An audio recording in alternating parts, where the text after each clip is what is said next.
Let's talk about the root for a moment. The word root means a starting point. This is where it starts from, the point of origin.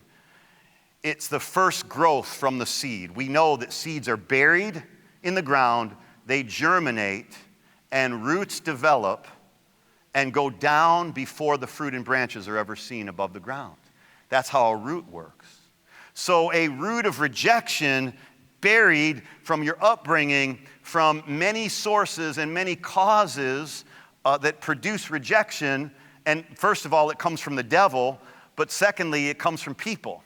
And it comes from life experiences. It comes from what we go through in life. It comes through, look, rejection is going to come to us all, and rejection doesn't have the power to destroy us, but it's how we react and respond to rejection that determines whether it's going to destroy us or whether it's going to have no ill effect on our lives. Because the Spirit, see, being rejected is going to happen to all of us, but being controlled by that rejection doesn't have to have control over us. We don't have to be controlled by it. It's the spirit of rejection that we want to deal with, the root of rejection that we want to deal with. And then when people reject you, you see, when you have that root in you, whenever you feel rejected by somebody, you recoil and you want to avoid it and you want to run from it and you think that's the source of the problem. They rejected me and that's why I feel this way. But the truth is, the spirit of rejection is why you feel this way, and all somebody did was touch the nerve and the root system felt it, because that's what's rooted inside of you. So when someone mistreats you, when someone talks about you, when someone says something or does something, or somebody neglects you in some way or walks by and doesn't say hi, all of a sudden your spirit of rejection begins to rear its ugly head and project upon the other person that they're the source of it, when in truth, life is going to reject you and people are going to reject you. People are going to say no to you. If you've ever been in sales, if you've ever tried to date somebody, you're going to be rejected at times. You're going to hear no sometimes, but it will not affect you if the root has been uprooted and you're no longer controlled by that thing. Somebody can reject you and you're like, hey, no problem. Go on to the next person. Oh, he didn't like me. So what? His loss. Somebody else is better for me waiting out there. I got somebody good coming my way. Some better man is coming from that man. If he rejected me, that's his problem. Forget him. Have you ever said, I feel sad, or I feel so lonely, or I feel so depressed, or you fill in the blank. I feel so whatever. I feel so mad. I feel so angry. Oh, I feel like I got to get back at that person. Or I feel so lonely, or I feel so discouraged, and I don't know why. I feel this, and I don't know why. I feel this all the time, and I don't know why. And so life begins its search to deal with that feeling and to drug that feeling, or to mask that feeling, to cover up that feeling, get rid of that feeling, stop feeling that. I got to feel something else. I've got to subdue that feeling. I've got to get rid of that feeling, or I've got to attach that feeling to somebody else and give blame for why I feel this way because of what they did, or what they said, or what she said, or what he did. And we begin to deal with the feeling the wrong way. The feelings of, oh, I feel sad all the time. I don't know why. I feel mad all the time. I don't know why. I feel lonely a lot. I don't know why. I feel depressed a lot. I don't know why. I'm smiling on the outside, but I'm crying on the inside, and I don't know why. And until we get to the root of that, until we can answer the why, all we'll ever do is live our lives to cover up those feelings, or to pacify them, or to justify them, or to fix blame to somebody else for why we feel that way. And then little by little, we cut everyone out of our lives who made us feel that way, and then we never have anybody in our lives. And we are lonely, and we are now living in the very thing we were most fearful of, being alone. Now we end up living in the very thing that we were most fearful of, being depressed. Now we live the rest of our lives in the very thing that we feared the most, being mad and angry all the time, being unhappy and being miserable all the time. Why? Because we're dealing with the feelings and we're trying to cover up the feeling rather than recognizing the feeling is the cry of a root. And if we hear the cry of that root, we can get to that root and uproot it, and the root is rejection. The root is rejection. I'm here to tell you, the root is rejection. You can go out of here and you think, no, the root is this, the root is that, the root is this, the root is that. I'm here to tell you, I've studied it, I've prayed about it, I've found it in the Bible, I've seen it in my life, I've seen it in every person's life that I've ever talked to, ever counseled, ever answered questions to. It's rejection. It's rejection. Anger is the fruit of rejection. Lust is the fruit of rejection. So if you go around living your life to try to get rid of my anger, get rid of my lust, get rid of my this, get rid of my depression, get rid of my sadness, get rid of my loneliness, you will be frustrated and disappointed the rest of your life. But if you realize those are just fruits, I'm not going to worry about the fruit level, I'm going to deal with it at the root level, and the root is rejection. I'm going to pull that sucker out.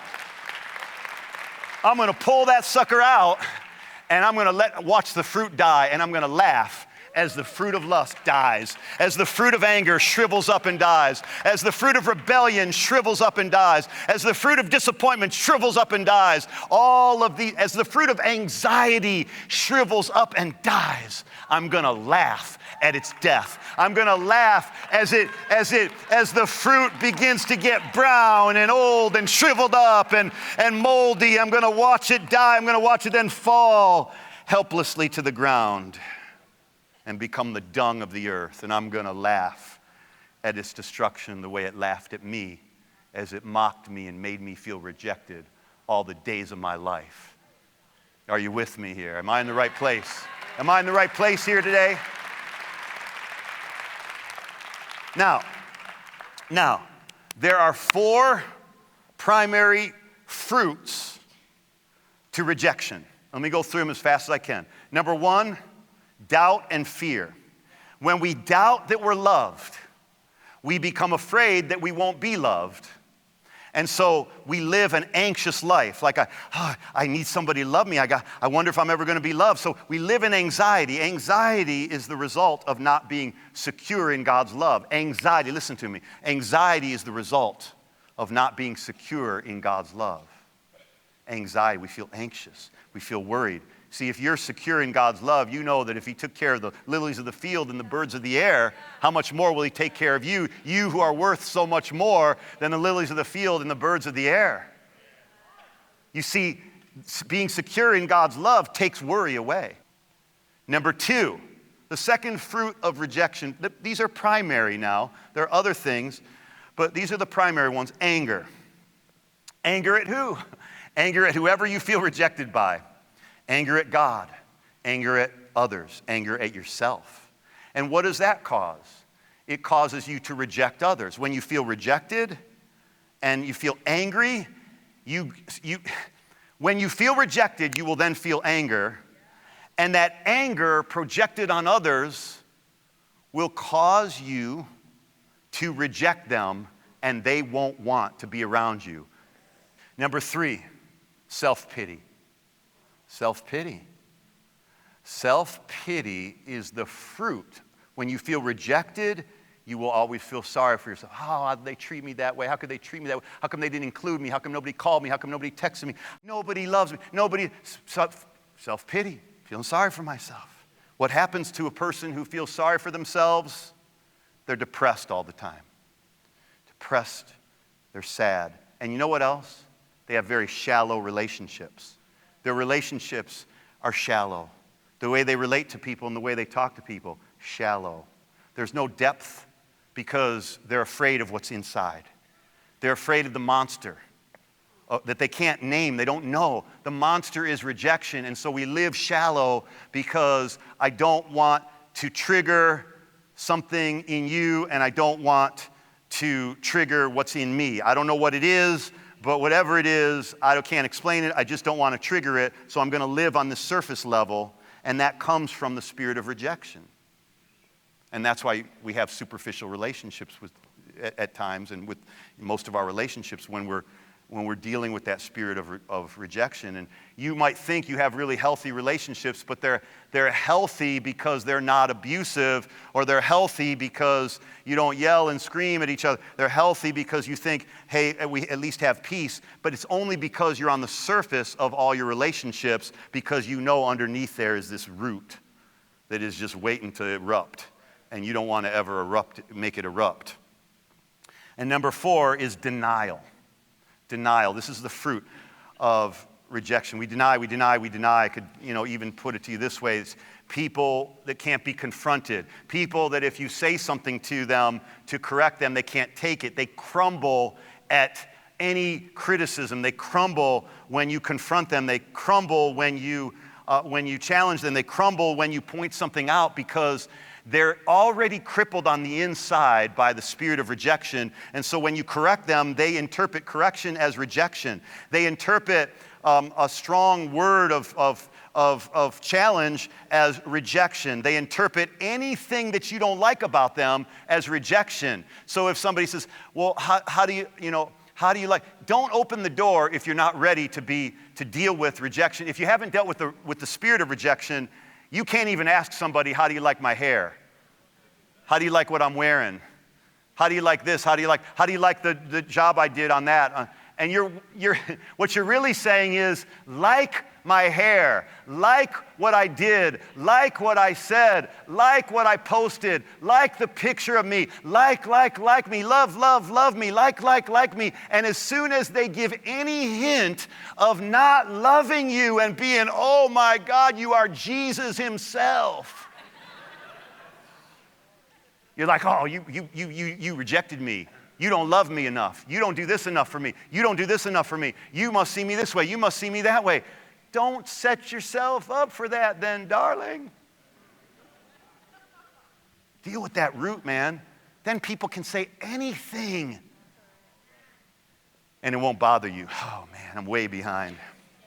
Way behind. Does this make any sense to anybody? So the definition for rejection is simple. When you're wrongly hurt by words, by actions, or by the neglect of other people. When you're wrongly hurt by their actions, by their words, or by their neglect. It might not even be intentional. They just neglected to say hi. They neglected to say I love you. They neglected to say how great you are. And their neglect, parents neglect their children.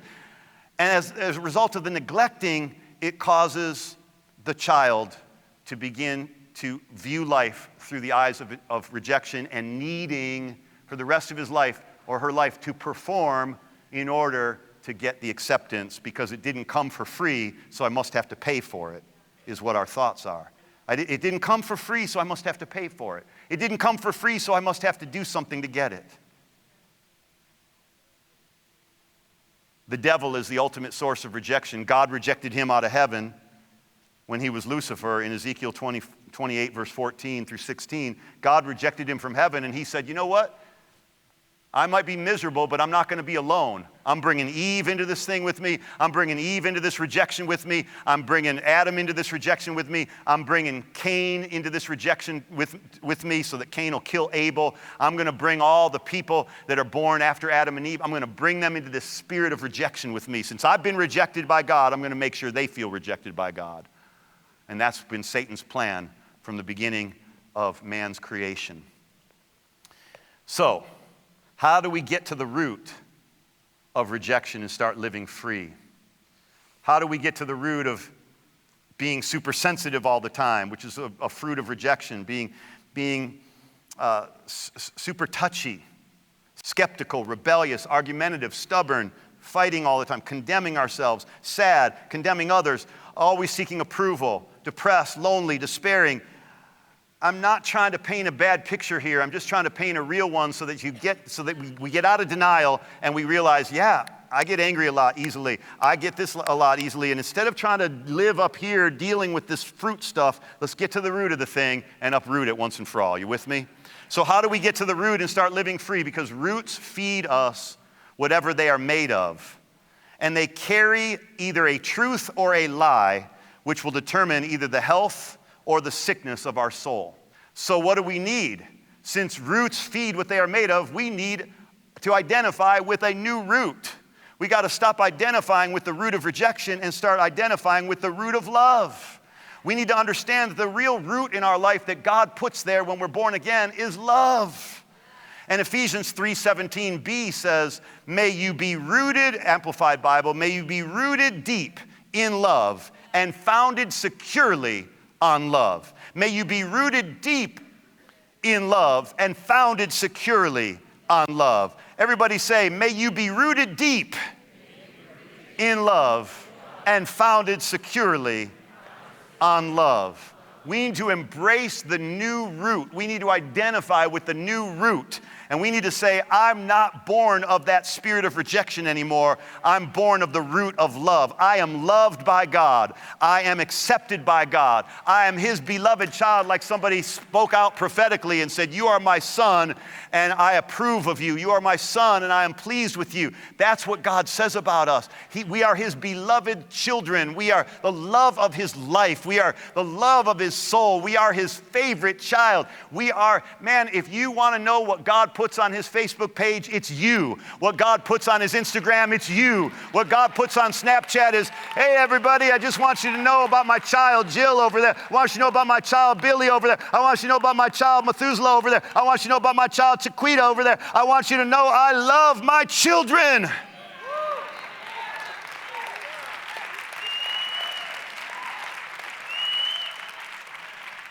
We've got to meditate on the love of God. We got to know that we are so loved. God so loved the world. Number two, we've got to get this. You are chosen. You've been chosen by God, Ephesians 1:4 says. You have been chosen by God. In fact, he says you were chosen by God before the world began, before the foundation of the world. You have been chosen in him before the foundation of the world. When the world was created and man was created, man received the spirit of rejection. But before the rejection came in, man was already accepted and chosen by God. And so what we have to do is we have to identify with our first creation, not the recreation of Genesis, but the creation before the foundation of the world. I know that that's like a crazy thought, but we got to stop referencing our life from the time we were born and start referencing, because what do you think of when you look at your life and you look at what made you who you are? You look at everything that's happened since you've been born. And we've got to stop referencing from that point of view. We've got to start referencing from before the foundation of the world, when he chose us. When he loved us before the foundation of the world, and he chose us before the foundation of the world. He loved you, he chose you, he knew you before the foundation of the world, and he destined you to walk with him before the foundation of the world. He predestined you to be adopted as his child before the foundation of the world. That's why the Lamb of God was slain before the foundation of the world, so that you could have your point of reference, not from what's happened to you since you were born, which is this era, this epoch of time, but rather that you would make your point of reference from life from before you were born, when God knew you, God chose you, God loved you, God accepted you, God embraced you, God called you, God ordained you, God made you something special before you were even born. That's got to be our new point of reference. And where do we, look, you can go to ancestry.org or ancestry.net or whatever those places are to find out about your, where you came from. Or better, go to the Bible and find out that you came from Abraham, from Isaac, from Jacob. You came from the Lord himself. You came from the heart of God. Before you were even born, God loved you, God knew you, and God wanted you. This is how we uproot the spirit of rejection. Let me close with two more thoughts. We must be delivered from people. Acts 26, verse 17 says, God says to Paul, I will deliver you from the people. I will deliver you from the Jewish people and from the Gentiles, and then I will send you to them. It's almost contradictory. I'm going to deliver you from them and deliver you to them. What does that mean? God must deliver us. We must free ourselves from people so that we can be free to be a blessing to people. We must free ourselves. We must free ourselves from needing their approval, and then we will be free to give them love. We must free ourselves from needing their love, and then we'll be free to give them love. We must free ourselves from needing their affection and needing them to respond or react to our Facebook page or our hair or our dress or our outfit or our job performance or our muscles or our lack of them or the way we look or the way we walk or the way we talk or the color of our skin or the way we jive or the way we do our thing. You know what I'm saying, bro? We have to realize that until we're delivered from needing them, we will never be of any good to them. And number 4, so there's 4 things here. And number 4 is you have to deal with you have to renew the spirit of be renewed in the spirit of your mind. Ephesians 4:23 says, be renewed in the spirit of your mind. How do you do that? That means there's a war between love is trying to tell you, love is trying to speak to you, God's love, and rejection from the enemy is trying to speak to you, and you have to choose which one you're going to come into agreement with. Choose which root you're going to agree with. I choose to agree with the root of love. Hey, thanks for joining me today. I want you to know how grateful I am.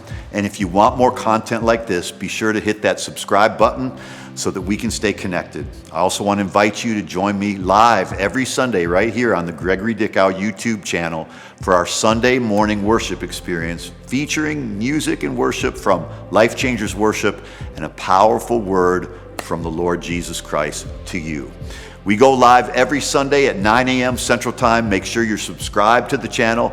Hit the notifications bell so you don't miss it. I can't wait to see you next time. God bless.